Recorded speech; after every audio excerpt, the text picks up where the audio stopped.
I'm Phil Tippett. I was the visual effects supervisor for the ED-209 scenes on RoboCop, primarily responsible for the stop motion animation on the ED-209, the police droid sequences. Yeah, for the stop motion characters, the deal is really no different than the currently computer graphic characters today. It's finding what's in the script that's compelling or interesting, what the background of the character is, and it really depends on what it is. I know for Ed 209, we taped and filmed a lot of actually at that time I think it was the 16 millimeter film robots. We shot a lot of robotic elements and went to like mills and lathes and looked at the attack and decay of movement and how things jiggled, and you begin to build up these files, and then you work very closely with the director in laying out the choreography in storyboard form, and that pretty much determines the approach that you use for actually shooting on the set and making sure that the plan that you have started out with is the plan you execute on the day, or that it doesn't vary more than 10 or 15%, because particularly for the stop motion photography and the budgets that we were working with then really didn't allow for any really elaborate camera moves where you have to track the thing in. They were pretty much all locked off shots, and so all the choreography of the surrounding action can't be too wild and handheld and then cut to this boring locked off shot. Paul, one of the things that characterizes his picture making style is his camera choreography, and then it comes to these shots where, what, you want me to lock off the camera for all the shots? Yeah. I'll go, okay.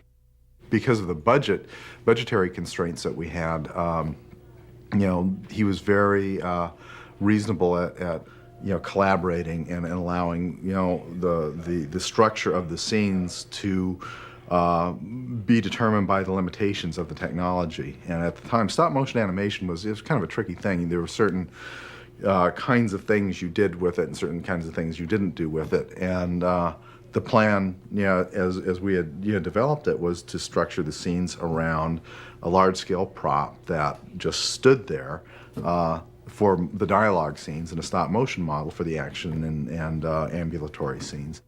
And just making sure that there was kind of an internal logic, because the thing was a robot. It could shut itself down. It would walk into a room, pa-dunk, jink, dunk, power itself down, and then we'd wheel in the big prop. Most of the time we used the full-scale prop that Craig Hayes built and shoot the dialogue scenes. And Paul did the rehearsal, so Paul would come in and be Ed 209 and do his bah, bah, bah, yeah, and frighten all the actors, and that was like the run-through, and we'd film that run-through. And then Paul would leave and we'd film a burst of the Ed 209. That would be our lighting reference, and we'd pull that out. And the actors had all their eye lines, and and Paul directed them. You look here, and then you look there, and he was very careful about his his choreography and his layouts. And that was pretty much the structure of how we dealt with all that stuff, and it allowed created a very simple but convincing illusion.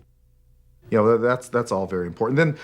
Then primarily what you're dealing with is the presence of the thing inside the locked off frame, and it doesn't become about all the camera choreography. It becomes about the action of the thing. There really wasn't a lot of money to work with, so we couldn't get into really any fancy blue screen photography. And at that time, it was certainly quite pre-digital technology. So the only way at that time of creating these artificial characters was either putting a guy in a suit or building a big prop or doing a stop motion animation puppet.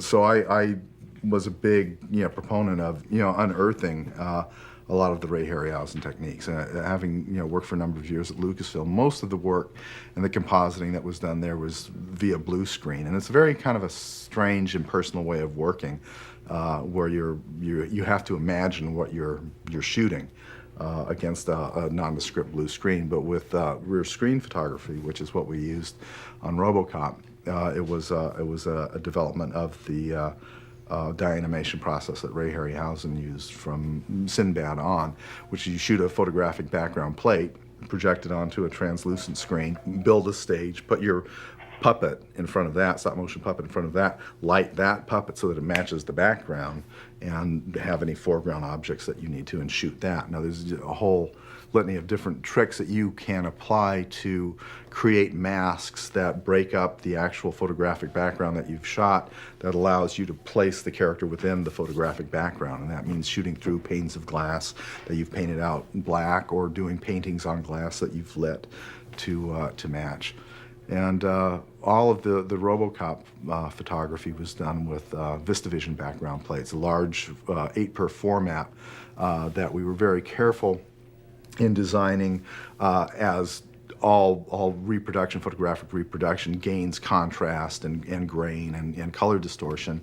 So we shot on the widest format, double the size of the 4x taking cameras, that allowed us the smallest amount of grain, and we worked at creating very special low contrast masks for the backgrounds as well, because we knew that the backgrounds were going to gain. So I was very lucky to have, working for me at that time, Harry Walton, who was very adept at developing these contrast masking plates.